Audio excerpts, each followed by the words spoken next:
Buenas tardes, muchas gracias por asistir a este webinar y muchas gracias a nuestro panel de ponentes que luego presentaré. Bien, antes de pasar a la parte de conversación con nuestro panel de expertos que nos acompaña en este webinar, desde el observatorio queremos situar el tema y realizar nuestra pequeña aportación a la educación financiera de la población senior. Para ello utilizaré una pequeña presentación. Muchas gracias. Bien, en primer lugar, tal como ha comentado mi compañero Jordi, ¿qué es la educación financiera? Pues vamos a elegir la definición que la OCDE daba en el documento Recomendaciones del Consejo para la Educación Financiera. La educación financiera sería una combinación de conciencia financiera, conocimientos, habilidades, actitudes y comportamientos necesarios para tomar decisiones financieras acertadas y, en última instancia, lograr el bienestar financiero individual. En España tenemos el Plan de Educación Financiera. Esta iniciativa, promovida por el Ministerio de Economía, Comercio y Empresa, la Comisión Nacional del Mercado de Valores y el Banco de España, y cuya actividad se coordina a través de esta campaña de Finanzas para Todos. ¿Qué recomendaciones para las estrategias nacionales de educación financiera realiza la OCDE? Entre las recomendaciones que ellos dan, vamos a centrarnos ahora en la que nos afecta a la generación de mayores, porque según la OCDE hay una necesidad de tener en cuenta las necesidades de grupos destinatarios específicos y menciona específicamente mujeres, micro y pequeños emprendedores, migrantes y refugiados y generación de mayores. A este respecto, ¿por qué se debe tener en cuenta a los mayores como un grupo destinatario específico? También siguiendo el documento de la OCDE, este grupo de población senior puede ser particularmente vulnerable a ciertos tipos de fraude, tienen menos probabilidades de salir de las dificultades financieras, tienden a tener una baja aceptación de productos y servicios nuevos e innovadores, incluidas las tecnologías digitales, así como pueden ser particularmente propensos a enfrentar aislamiento social y físico y una degeneración cognitiva y física. Aquí hemos destacado en rojo el hecho de que tienden a tener una baja aceptación de productos y servicios nuevos e innovadores, porque en esta pequeña presentación que hacemos desde el observatorio nos centraremos en este aspecto. Por otro lado, ¿qué debe incluir la educación financiera para los mayores? Pues según la OCDE, debe incluir un enfoque educacional que respalde los esfuerzos efectivos de protección al consumidor, en 3 puntos: capacitación para aumentar su confianza para rechazar servicios que no son claros o inadecuados, conocimientos de sus derechos y responsabilidades al firmar contrato y el uso de servicios, y la conciencia del panorama cambiante de fraudes y engaños. También aquí nos vamos a centrar en el primer enfoque, en capacitar. Tenemos que capacitar a las personas seniors para aumentar su confianza, para entender y aceptar o rechazar los servicios que sean claros. Y por otro lado, también la OCDE destaca que la educación financiera debe concienciar a los miembros de la familia y a los cuidadores sobre la vulnerabilidad financiera de las personas mayores y las medidas concretas que pueden tomar para reducir esta vulnerabilidad. Hay un primer paso que es cómo medir la educación financiera. Bien, pues según la OCDE, en su documento del 2020, deberían utilizarse 2 cosas: estudios internacionales coordinados para recopilar datos comparables que fuesen de alta calidad sobre los niveles de alfabetización financiera, y en concreto menciona cuando en el año que se produce la evaluación PISA de conocimientos financieros. Sin embargo, esto afecta solo a la población joven. Después también recomienda utilizar encuestas nacionales específicas. Obviamente, en España tenemos la encuesta de competencias financieras, que ya lleva dos periodos de resultados, los que aparecieron en 2019 y los que aparecieron en el 2021. Desde el observatorio nosotros tenemos una pequeña propuesta para incidir en este aspecto, en cómo medirla. Es que tenemos la intención de crear un índice español para medir esta educación financiera en base a 3 dimensiones. Un índice que resuma las 3 dimensiones, la de conocimiento, tenencia y comportamiento, utilizando como base la información aportada por los resultados de la segunda edición de la encuesta de competencias financieras, que se leyó en el año 2021, y quizás la próxima cuando salga. Bien, ¿y cuál es el nivel de la educación financiera en España, específicamente en la población senior?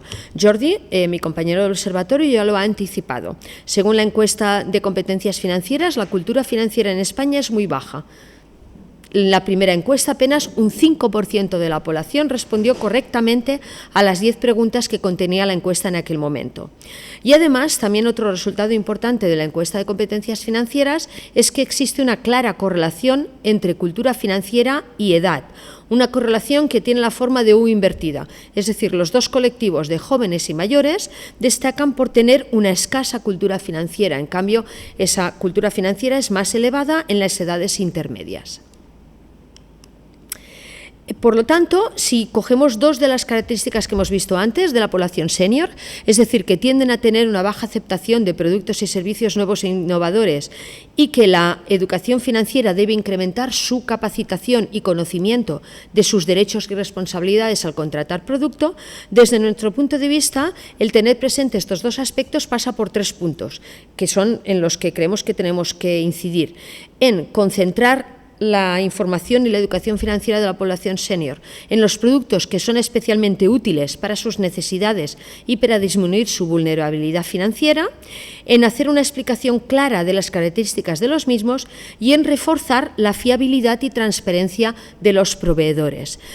Debemos también, como colectivo, destacar aquellos proveedores e informadores que son fiables y transparentes, como los que tendremos hoy, tenemos el placer de tener como nuestro panel de expertos.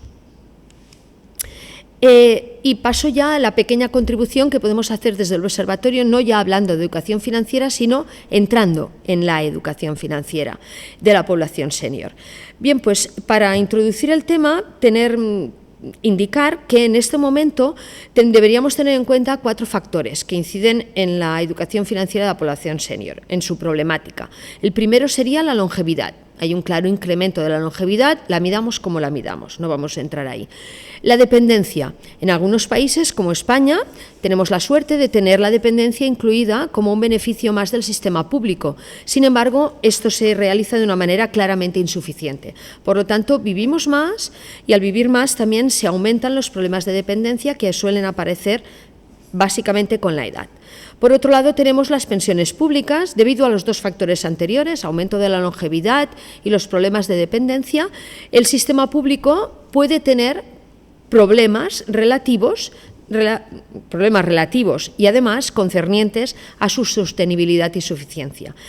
Y tenemos también las pensiones privadas complementarias, el núcleo del observatorio.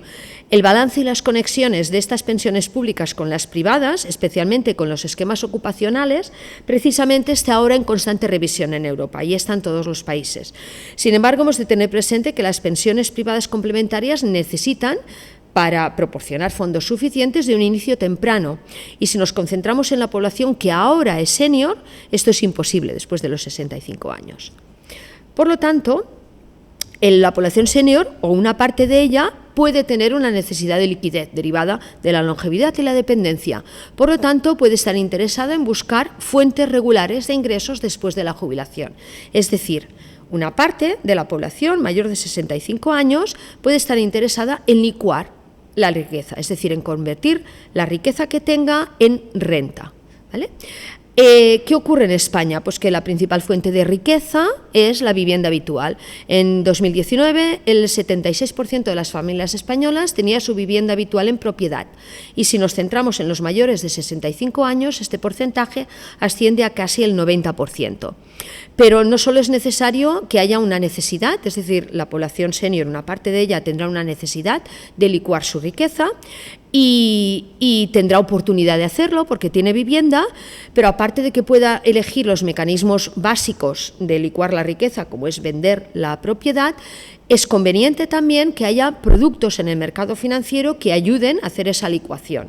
Entre ellos podríamos destacar las hipotecas inversas, las rentas vitalizas y otros productos, cada uno de ellos quizás con un target de población específico porque responderán a unas necesidades específicas.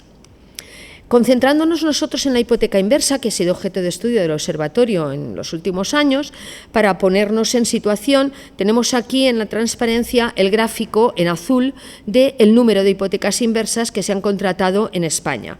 Vemos la escala a la izquierda, entre 0 y 900, por lo tanto, en el 2008-2009 no había ni 800 hipotecas inversas, este número bajó drásticamente, alcanzando un mínimo entre los 2012 hasta el 2018, y en los últimos años ha sufrido un incremento, está aumentando, pero estamos todavía en unos números realmente muy bajos.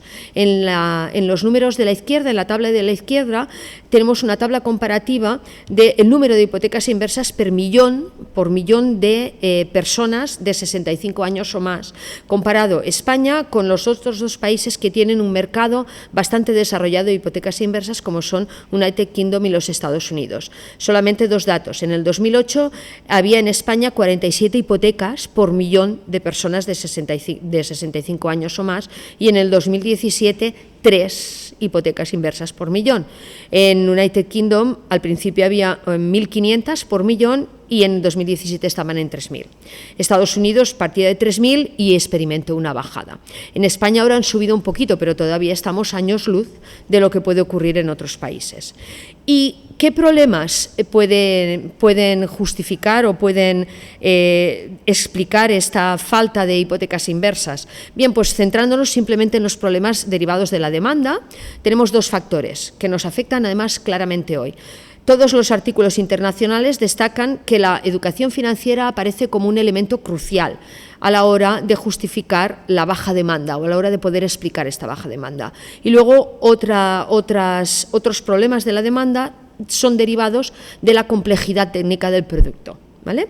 Y también destacan los diversos artículos que tienen aquí mencionados en la transparencia, es que una explicación clara, destinada a clarificar las dudas de los potenciales clientes y además una mayor publicidad aumentaría su comerciabilidad. Por lo tanto, es necesario explicar claramente porque es un producto complejo y además explicarlo bastante porque es un producto nuevo, ¿vale? Mayor publicidad.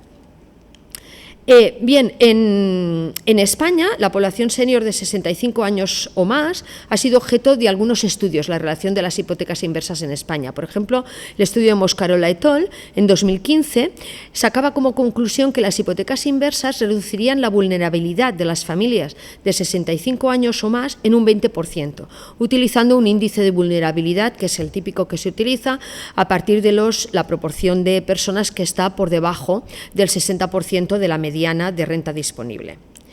En nuestros estudios, también centrados en la población senior, en nuestros estudios hemos incluido los gastos por dependencia futuros y eso es una novedad respecto de los otros trabajos que han analizado los efectos de la hipoteca inversa.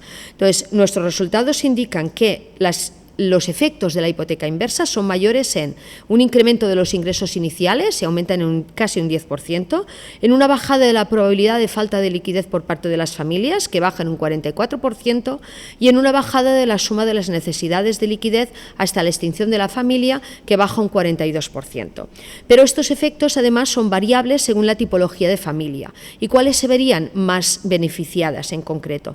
Bien, pues respecto del incremento de los ingresos iniciales, el mayor incremento se obtiene para aquellas familias que son de un miembro, casi un 15%, y en concreto para un subcolectivo. Son mujeres viudas de edad entre 81 y 85 años que tienen bajos ingresos, relativamente baja riqueza, bajos gastos y bajo nivel de propiedad.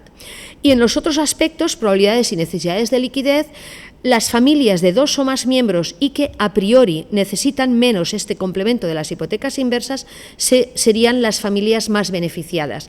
Es lo que en la literatura se conoce como house rich, cash rich.